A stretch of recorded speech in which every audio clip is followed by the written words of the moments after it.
Продолжува серијата земјотреси во Охрид. Голем број од граѓаните ноќта ја минаа на отворено во автомобилите или пак во шатори поставени во нивните дворови. Во изминатото деноноќие најсилен земјотрес беше регистриран 5 минути по полноќ со магнитуда од 4,1 степен по Рихтер.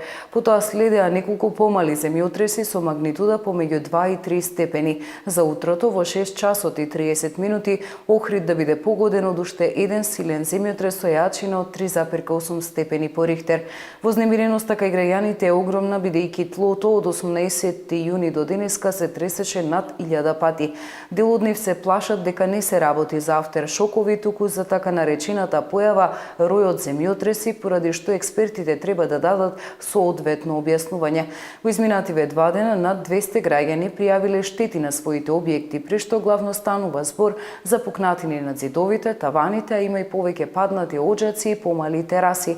Од вчера тимови на Институтот за земјотресно инженерство вршат увид на оштетените објекти и барем досега нема информации дека некој објект поради оштетување ја изгубил статиката и не е сигурен за живење.